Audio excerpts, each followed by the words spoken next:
The Heavenly Demon. Can't Live a Normal Life. By Sanchin. Chapter 64. Baron Romero's Troubles. Part 1. Time passed quickly. Now, it had been a month since the war with Barco ended. At the Dimitri family's regular meeting, the family's vassals reported all that had happened in the last month. With the fall of the Barco family, there is no longer a power that can rival us.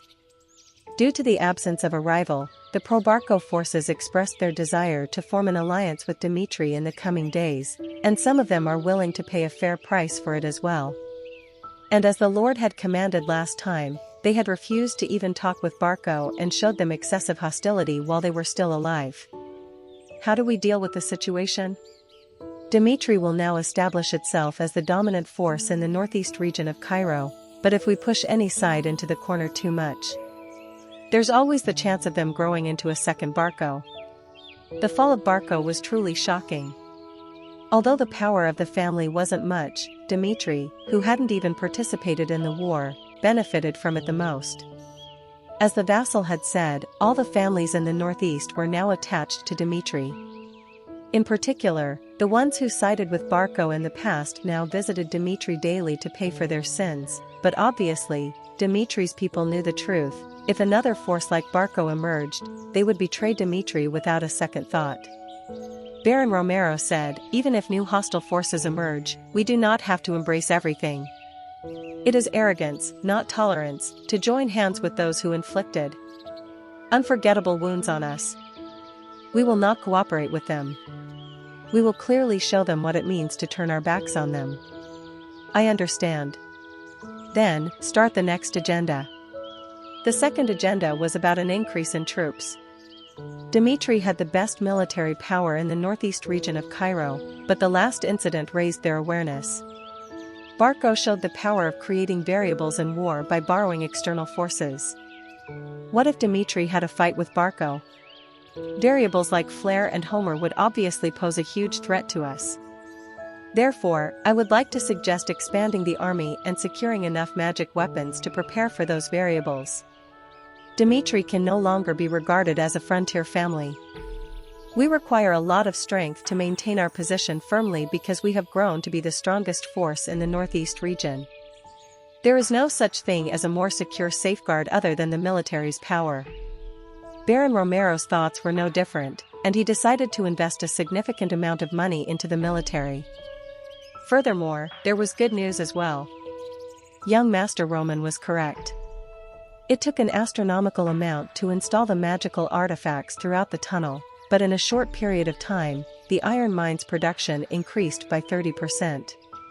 We have not expanded our workforce on a large scale yet, so considering the current rate of growth, it is likely that there will be more than a 100% increase in the production from the mine. And what about the finance of the artifacts? There is no problem. The current surge in the production alone is enough to cover that amount. Roman was right. It was a virtuous cycle of investment. By investing first, the problem of safety in the iron mine was solved, and the workers were now equipped with an environment where they could concentrate on their work properly. It was an incredible decision. Looking at the results alone, the Baron even wondered why he hadn't thought of this himself. Although, in fact, it wasn't easy to invest a vast amount of money and anticipate such results as those before him now. Nevertheless, Roman had turned it into a reality. Even though no one asked him to, he worked in the iron mine. He experienced firsthand what problems might arise in the future and devised the most ideal way to solve the problem with his wise judgment. From the process to the result, truly, it was perfect. Roman's reputation, which was changing all over the place quickly, ended with this. Eventually, a vassal asked, "Lord, what are the plans for the succession of Dimitri in the future?" The succession problem, that statement changed everything. People thought that the Dimitri family hadn't chosen a successor yet. Nevertheless, that wasn't true. Although it was yet to be officially announced, numerous discussions were already held internally. The vassal continued, 3 years ago, we selected young Master Rodwell as our next lord. Back then, young Master Roman's actions did not suit the position of the Lord, and the youngest master was also judged unable to take on the heavy duty due to his weak personality. However, now, things are quite different. Just look at the recent actions of young Master Roman. He defeated Homer, a rancor, in the war against Barco, and he even solved the safety problem of the iron mine in the most ideal way. Roman Young, who previously lacked the necessary skills, is now acting with the dignity of a leader. Young Master Roman, who didn't have the qualification in the past, is showing the dignity of a leader now. Yes. We all have the same opinion. Everyone nodded. Seriously, Roman's recent actions were too shocking.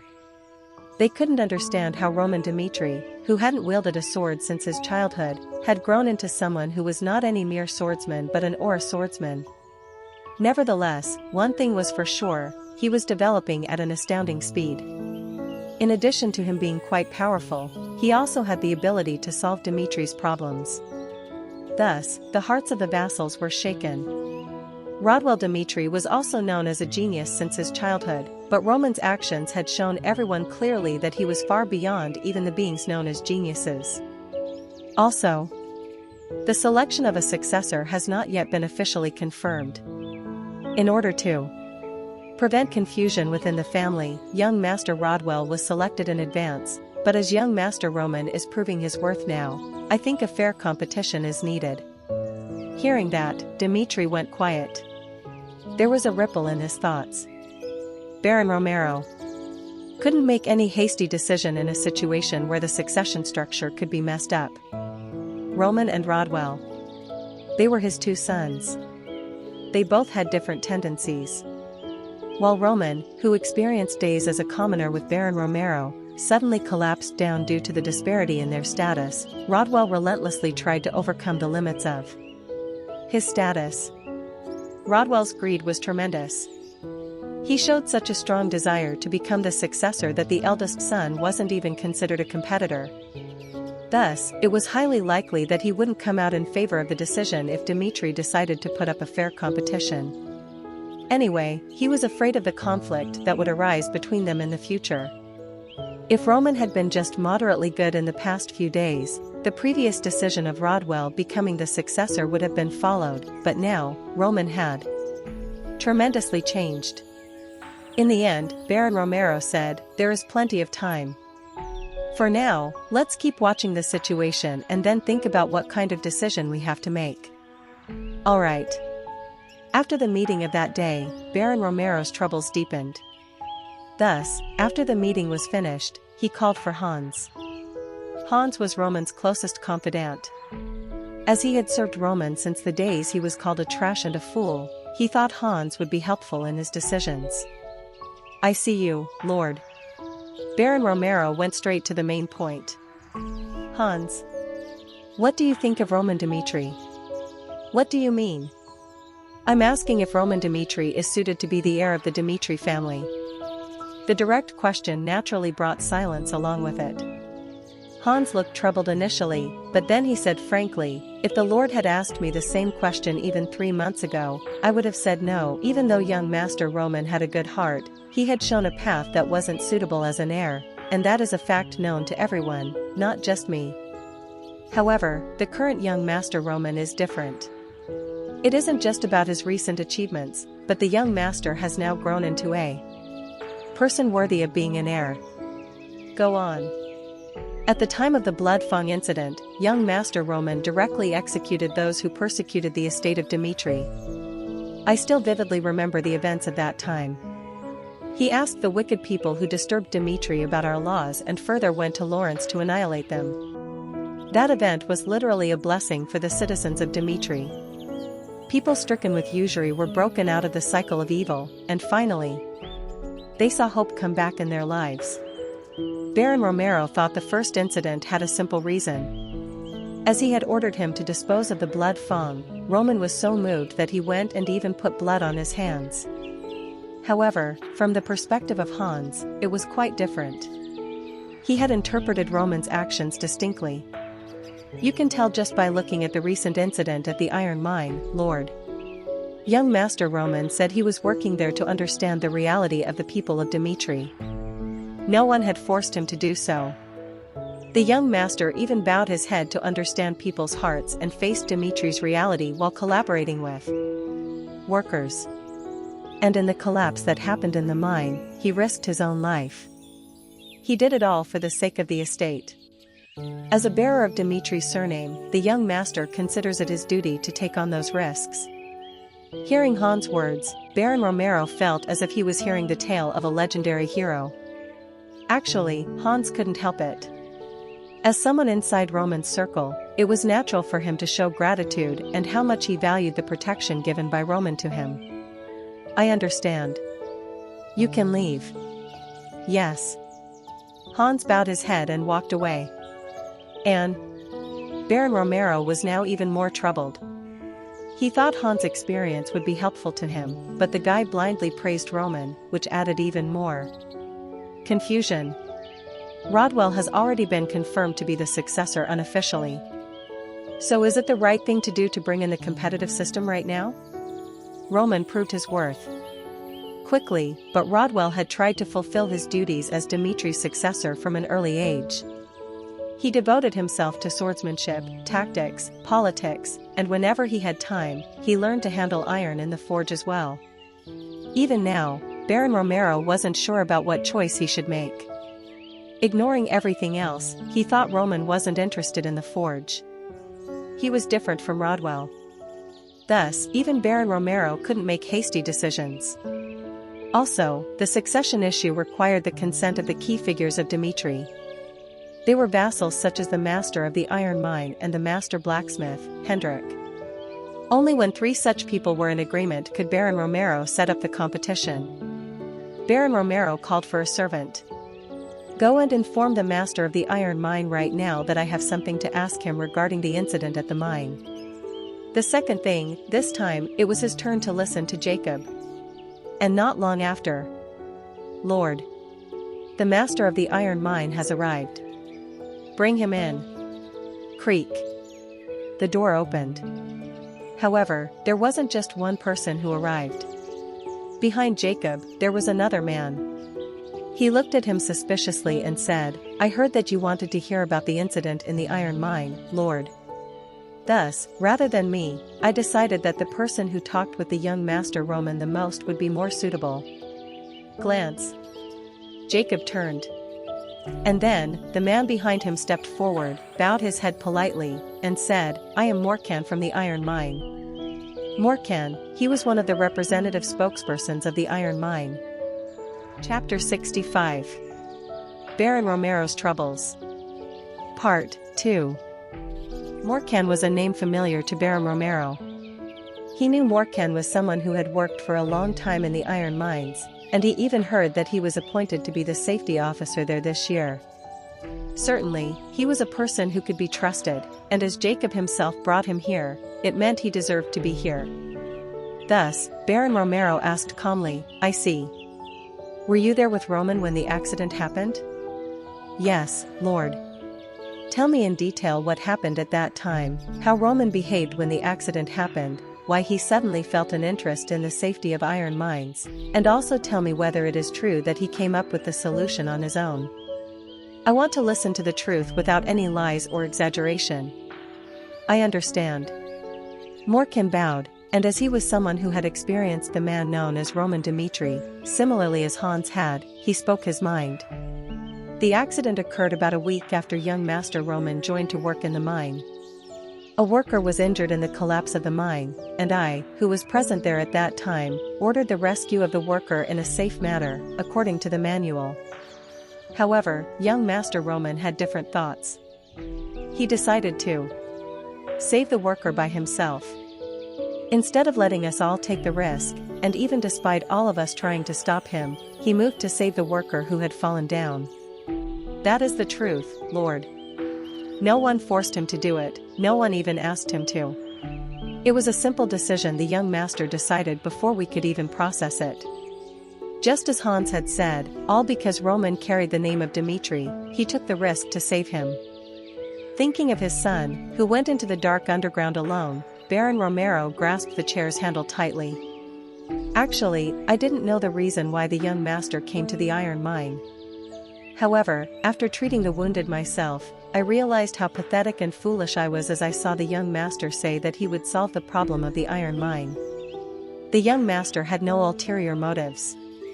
As the eldest son of Dmitri, he wanted to experience firsthand the hardships the people were facing. Thus, I spoke about the safety issue, and the young master went so far as to say he was responsible and would solve it. Indeed, it was thrilling for him. Just seeing him save one worker, Morkan fell in love with Roman. Thus, even though Roman had a purpose, he believed that what he was saying was for the benefit of the people of Dmitri. From start to finish, the way the safety issue was solved was all the young master's idea. If we are talking about what kind of person he is, I would say that he is the kind of heir of Dmitri that I would trust and follow blindly. That was the truth. Even though his head was bowed, his unshakable voice proved that there was no lie in his words. I see. Now, Baron Romero had heard everything he wanted to hear. Thus, he sent back the men who had arrived here on his orders. Not a single one says that Roman is not suitable to be the successor of Dmitri. The people of the iron mine were now taking Roman's side. When Morkan was speaking, even the Baron felt like Roman might become someone important soon. Honestly, to the workers of the iron mine, Roman was already Dmitri's successor. Baron Romero felt troubled at the tables that had turned. Everyone wanted Roman to be the successor, but that didn't mean everything had already been decided. The master blacksmith, the most important one's opinion was still left. A few days ago, the blacksmith was working in front of the scorching flames of the hearth like any other day. Master. Go on. Items have arrived in the name of young Master Roman Dmitri. Should we take them? Roman was a taboo word among the blacksmiths. Everyone tried not to say the name as much as possible, but they had to report it to Master Hendrik as items had arrived in his name. The blacksmith was nervous, but Hendrik reacted differently than he thought he would. Take them. Are you deaf? I said take them. Yes. The blacksmith ran hastily. However, as there was a lot of iron, he couldn't carry it all by himself. Thus, several more blacksmiths had to go and help him. Thus, the forge was soon full of iron for weapons and armor. It wasn't an amount that could be consumed in a day or two. Considering his personal feelings for Roman, he had to reject it, but Henrik looked closely at the iron. Look at this. How long was he training? It seemed to be for those who followed Roman. Actually, he wanted to refuse this. But recently, his feelings for Roman had changed. After hearing about the incident in the mines from Jacob, Roman seemed a little different to him. And once he thought about it, he realized it wasn't Roman's fault that they had arguments in the blacksmith shop days ago. He showed an easygoing attitude, and from Roman's point of view, it was natural to be angry. Thus, he now felt bad. He wanted to relieve the feeling by doing what he was asked to, so he carefully inspected the items that had arrived. Nevertheless, the issue still remained on how to make Roman satisfied. Hendrik, who was checking the iron piled up in the smithy, was shocked when he saw a sword that was left out. This. What is this? He was sure that what he had just seen was a famous sword that couldn't be commonly found even on the entire continent. Hendrik was a craftsman. As someone who worked with blood and sweat in the forge for decades, he understood the value of such things at a single glance. Where did you get this? He looked at the sword in the light. The twinkling light glided down the blade smoothly, and the grip was gentle. The strength of the blade as he tapped it felt quite strong. Although it could be said that it was the best sword on the continent, it was difficult to find such a thing, even in Dmitri's estate.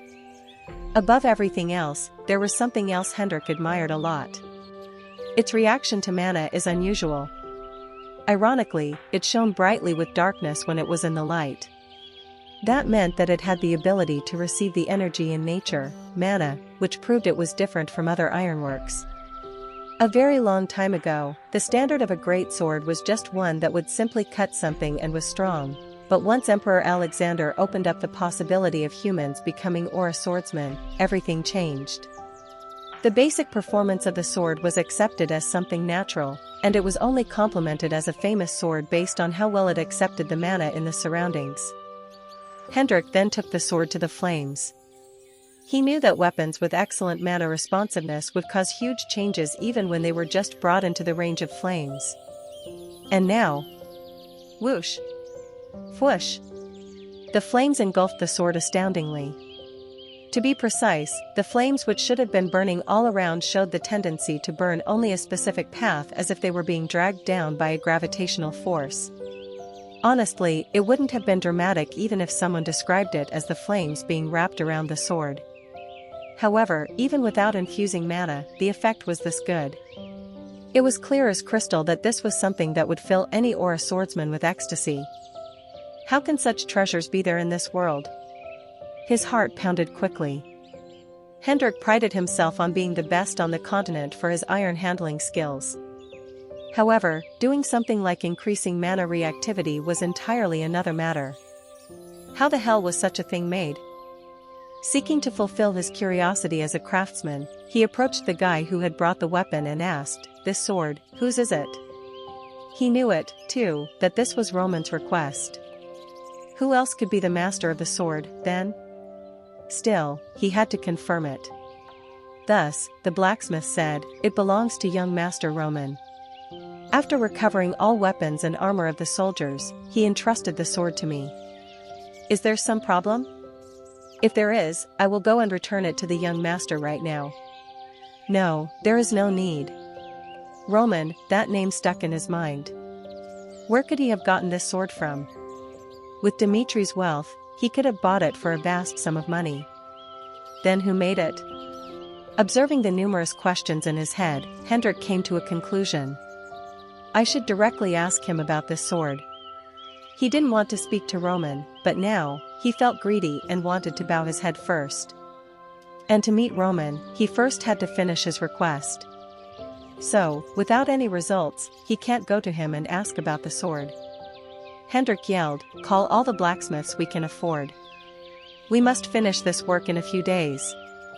In the smithy, the words of Hendrik were the law. From that day, the blacksmiths didn't see the sun until the work was finished. Clang! The blacksmith poured the ironworks onto the floor.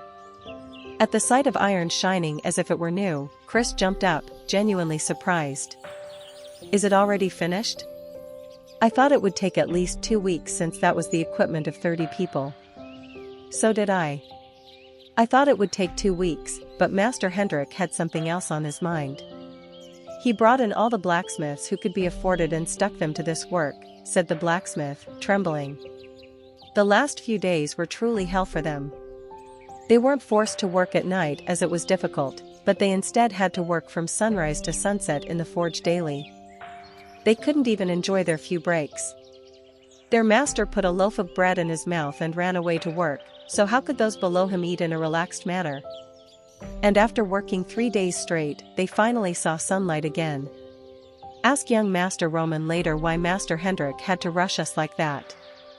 Sure, Chris said while nodding. He then glanced to the side where Roman and Hendrik were talking. Hendrik had a blank expression. He looked tired from working as well, but his eyes were burning and seeking something. Roman. Where the hell did you get this sword? Just who made this sword? Hendrik asked right away, wanting to know the answer to his question. Even though Roman was standing before him, he couldn't hide his annoyance. He quickly wanted to hear who had made the sword. Seeing that look, Roman smiled. As I thought. Roman knew Hendrik would react like this. The artisans were always the same. Whenever they saw an attractive object, they would always react just like Hendrik, no matter what their relationship was like. Then, Roman gave him the answer he had already thought about. It isn't a sword I got from someone else. It's a sword I made. What? Hendrik's face was dyed with shock. What he had just heard was quite a shocking remark that he hadn't even dared to imagine in the past few days.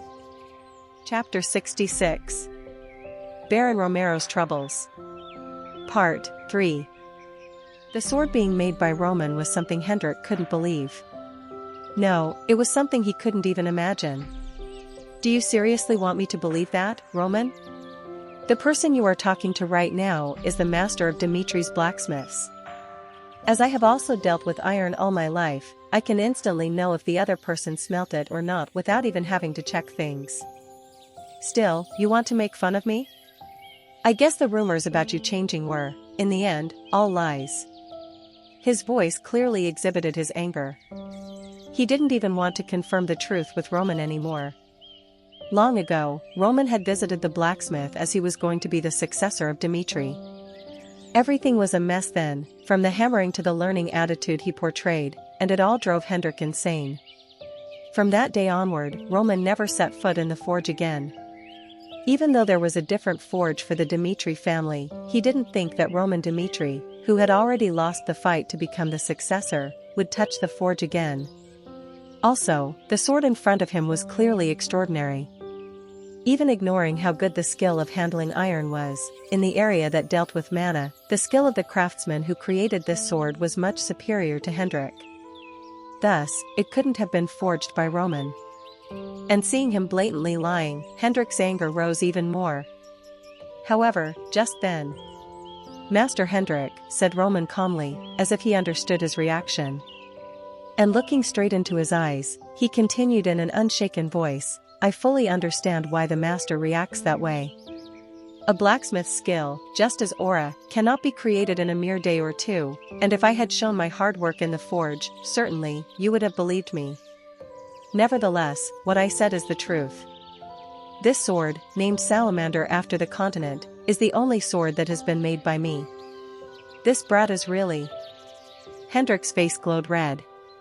And just as he was about to hit Roman, who was making fun of him, he was stunned by Roman's following words. "I will show you how I made the sword." From the perspective of the master blacksmith, who represents the Dimitri family, wouldn't one action convey the truth rather than 100 words?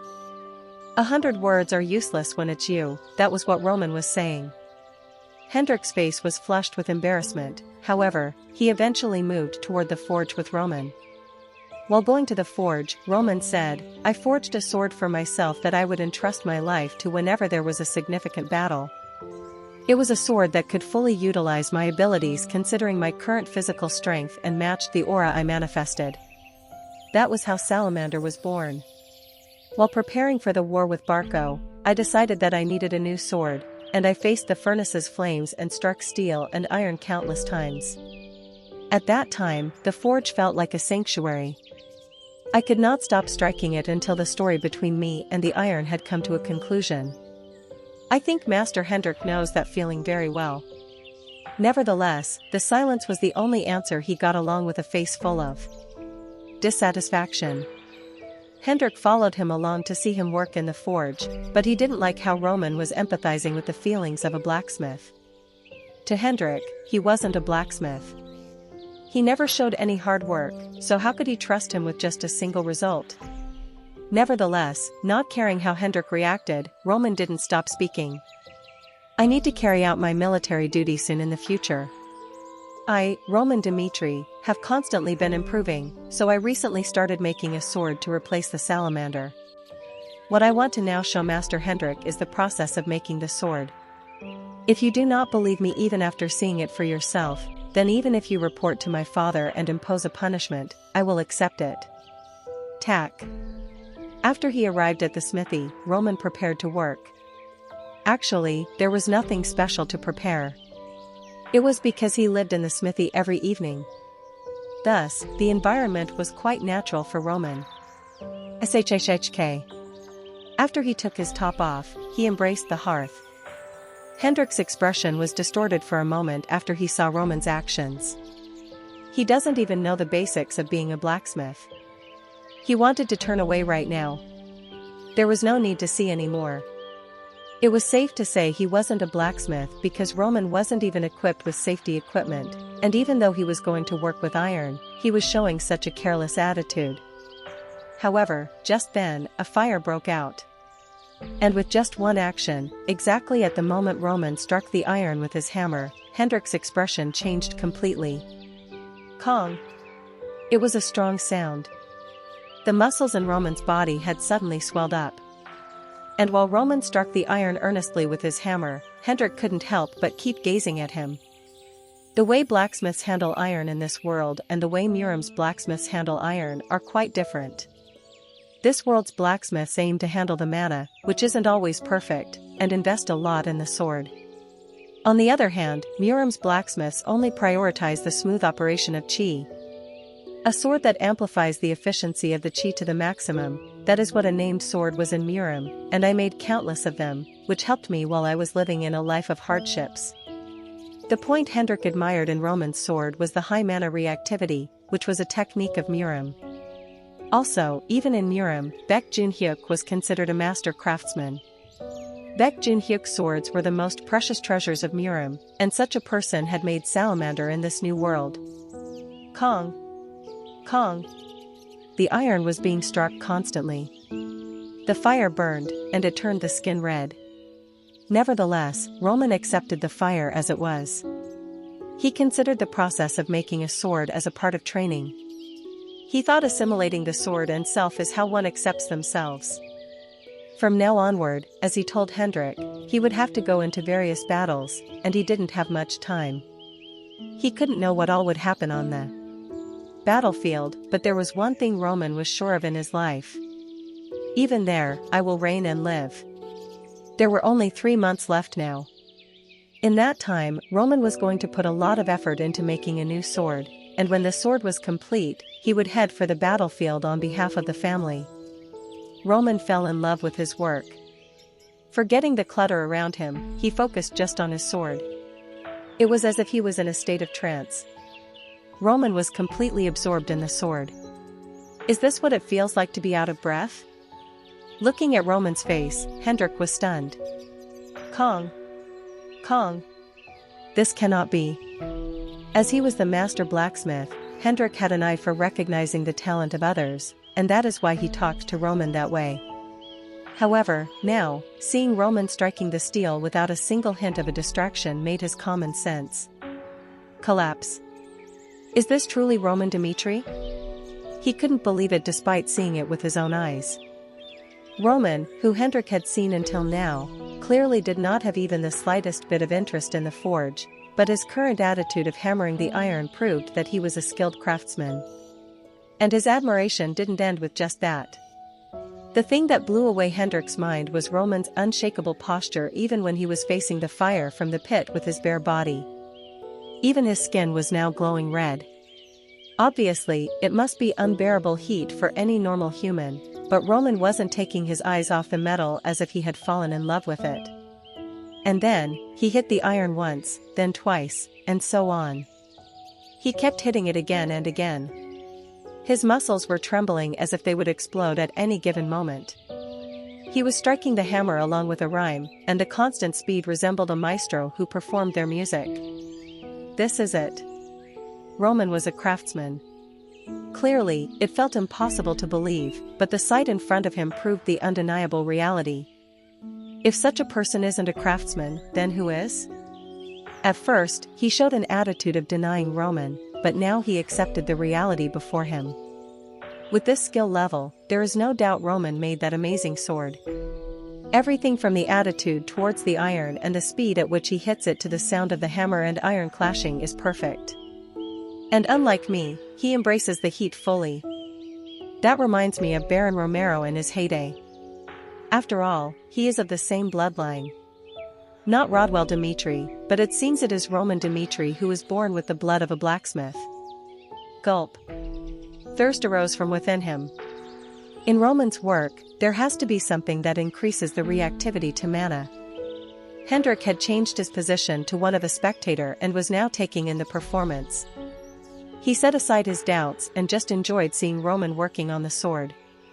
Even though quite a lot of time passed and he thought of stopping, he couldn't do it. Until the sun set, Roman was immersed in his work, and Hendrik just gazed at the scene carefully. They both knew the true reason for Hendrik coming here, to find proof that Roman had indeed made that sword, had already been achieved. Now, Hendrik believed Roman's words of forging salamander to be true as he saw him working in the smithy.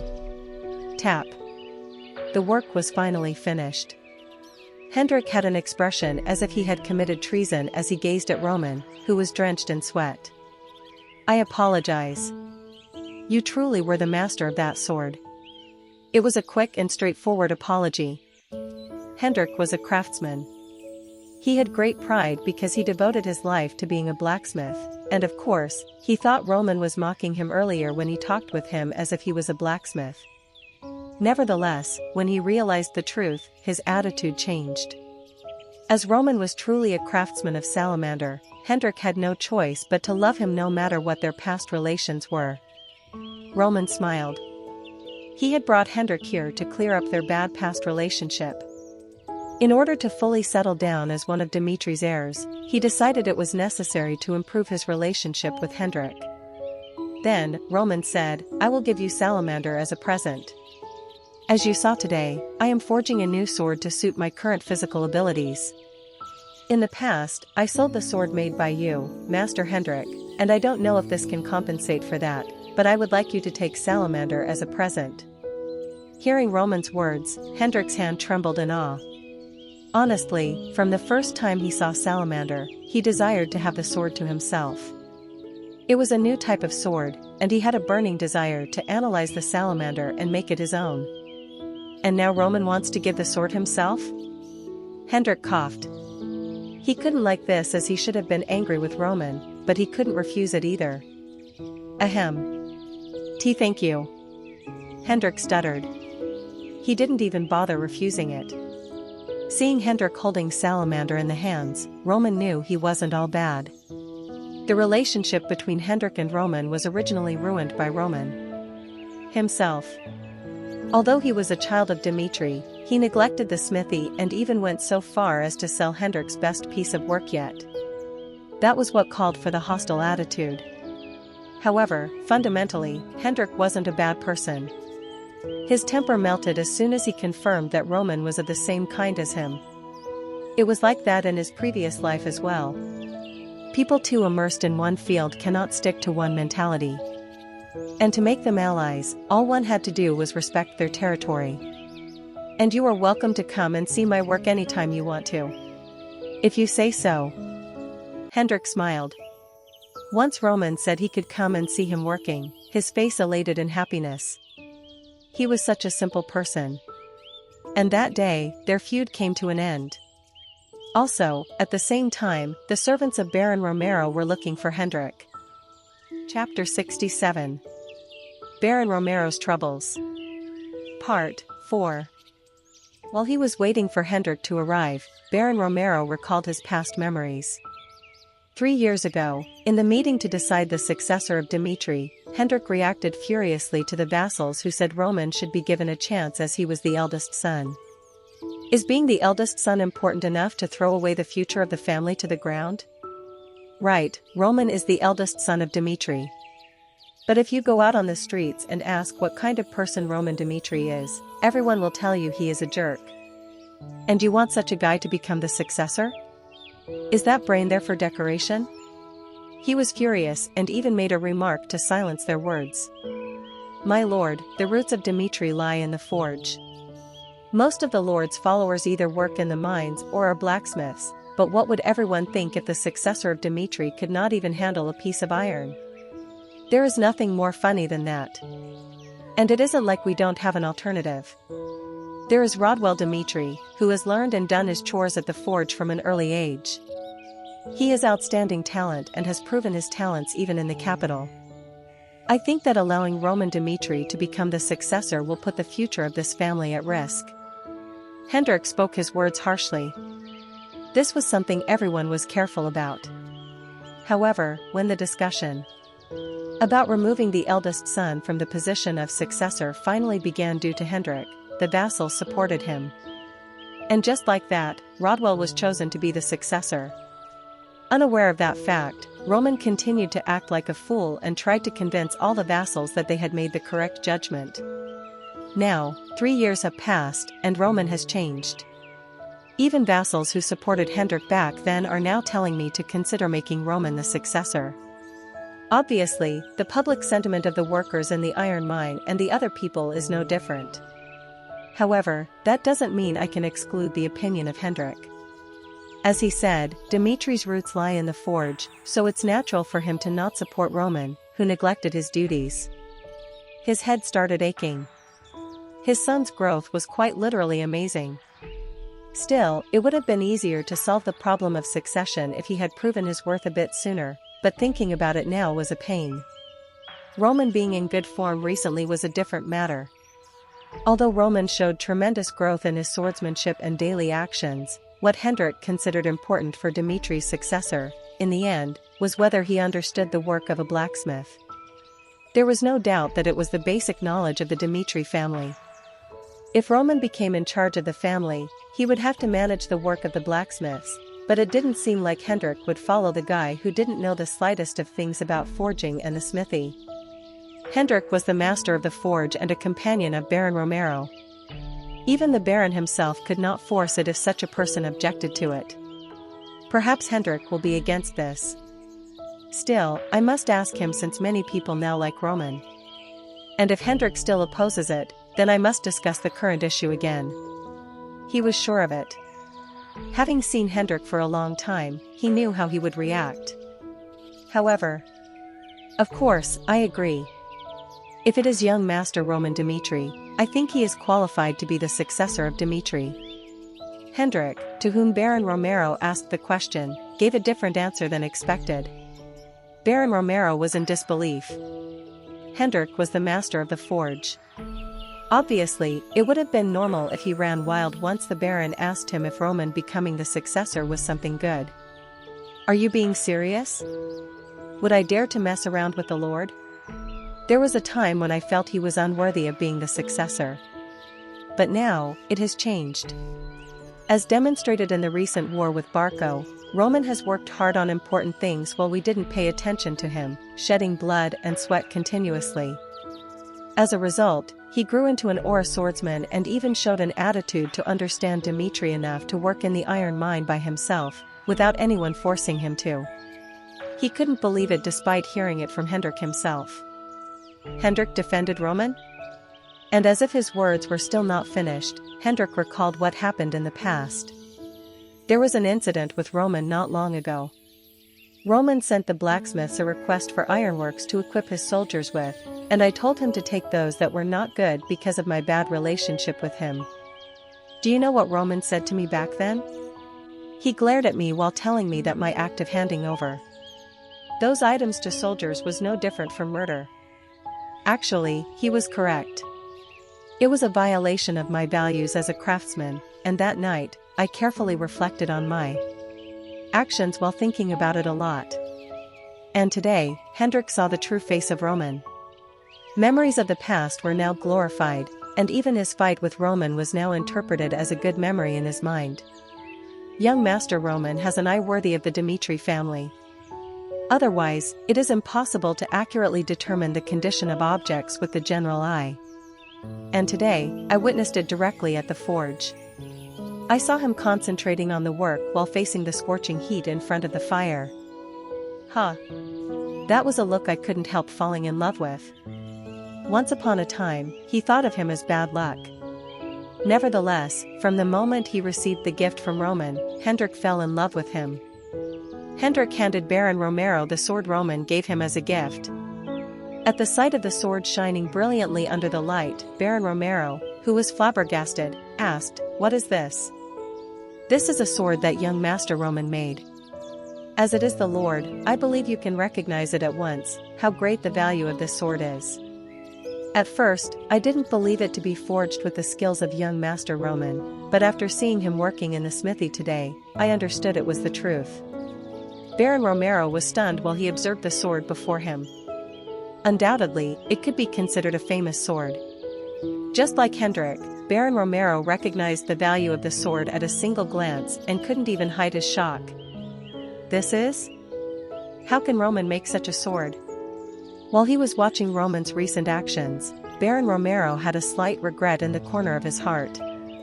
Although he was growing amazingly as a swordsman, his father regretted that Roman did not work in the forge. He thought that as he was his son, the eldest son of the Dimitri family, He should at least show interest in the forge, as Hendrik insisted strongly too. However, Hendrik now revealed the shocking truth. This wasn't simply a result of interest but proved that Roman was qualified enough to fight in the race of succession. Hendrik said, "The roots of Dmitri lie in the forge." 3 years ago, young Master Rodwell was selected as the next heir, but now, young Master Roman is proving his worth, so we must reconsider our decision. The situation had now changed. Hendrik initially opposed making Roman the successor. However, now, contrary to Baron Romero's intention to persuade him, he was trying to persuade Baron Romero. "It is true." He smiled. Hendrik, the last one Baron Romero was worried about, was rather an easy hurdle. In the office, Baron Romero, who sent Hendrik back, stayed in his office and reread the letter he received a year ago. "Father. This is Rodwell. Not long ago, I was promoted to S-class in the Cairo Royal Academy. From now on, it seems that I will not just take theory classes but also move to practice and gain experience as a commander on the battlefield. I know that you want the Dmitri family to seek peace on the outskirts, but my dream is different, Father. After graduating with the highest grades from Cairo Royal Academy, I will surely visit you as a proud son and show you the future of the new Dmitri." It was Rodwell Dmitri's second letter. He was Dmitri's child. Still, unlike Baron Romero, who wanted a simple life, he was quite ambitious. And he actually produced good results. Cairo Royal Academy was the highest educational institution representing the Cairo Kingdom, and being promoted to S-class, the highest class there, meant that Rodwell's talent was being recognized even in the best academy. At one time, receiving such a letter made his heart pound. He hoped that Rodwell would have wings that would work to strengthen the foundation he built, but recently, Roman's growth complicated this. Both Roman and Rodwell were excellent sons. Still, looking at the recent actions, Roman wasn't someone who could be considered just talented. Roman has a marvelous talent that can take Dmitri's fame to the entire continent, not just Cairo. Rodwell clearly showed he was faithful to his duty as the successor of the family, but even Rodwell, who is a genius, cannot be compared to what Roman is now. So what decision should I make for my sons? His worries were deep, and he finally made a decision. The people now wanted Roman to become the successor. The vassals of the family, the servants who followed Roman, the workers of the iron mines, and even the blacksmiths were no different. They all wanted Roman to be the successor, but that didn't mean he could just push Rodwell aside. There is still time. Once Rodwell graduates from the academy and Roman fulfills his duty in the military, the race for succession will be declared. There will be no disparity between the eldest and the second son. If either of them shows qualification to lead Dmitri, I will select and support them as the successor to the family. The worries which had been giving him a headache for quite a long time were finally gone. Then, he left the office. After a long time, it felt like he could finally get a good night's sleep next to Rihanna. Last month, what were the priests of Valhalla doing? Willis, who had to go to Dmitri, spent much time elsewhere. Priest. The results of this ranking match seemed shocking. Bertov, who was rank 99 just a year ago, won against rank 30, Fernando. Once the ranking list of Cairo is announced this year, everyone will be shocked. Bertov is still not known, right? Right. Willis reacted bluntly to the words of the apostle. He received an official ranking match request the same day he was going to leave for Dmitri. Rank 99, Bertov, had applied for a ranked match against Fernando, who accepted it without much thought. And finally, after quite a bit of time, the match was held. The result was the defeat of Fernando, and the resulting administrative action forced Willis to waste a lot of time on it. Willis said, actually, the defeat of Fernando was foreseen. People revere Fernando as the gatekeeper of the 30th rank, but even after reaching the status of a 4-star or a swordsman long ago, he never made it into the top 20 of the rankings. It seems he eventually reached his limit. Nevertheless, we wasted too much time because of the ranking match. We should have reached Dmitri by now if things went as planned. You want to see Roman Dmitri so much? Of course I do. Why was he being this blunt? It was because of Roman. Rumors continued to go around. Most didn't believe that Roman had defeated Homer. Nevertheless, Willis still wanted to see Roman. It is obvious that a variable occurred which helped Homer's defeat. The problem is that Roman Dmitri is the protagonist of the rumors, and isn't he a person who is called the fool of the family? Even if the rumors about the battle are exaggerations, it must mean that there has been a huge change in him that will shock everyone soon enough. Life in Cairo was quite boring for him now. As a priest of Valhalla, Willis was on a dispatch mission. Now halfway through his time, he wanted something interesting. Then he heard about Roman. Obviously, most people were enthusiastic about the Battle of Bertavent Fernando, but Willis wanted to glimpse at the truth of the northeast region with his own eyes. He hurried his steps. Now, all the work he needed to do was finished. Thus, it was time to leave for Dmitri. Let's head to Dmitri. Since Homer was rank 49 and got killed in an unofficial showdown, shouldn't we check if Roman Dmitri is even worthy of getting into the rankings? And after a few days, they began to see the gray walls of Dmitri,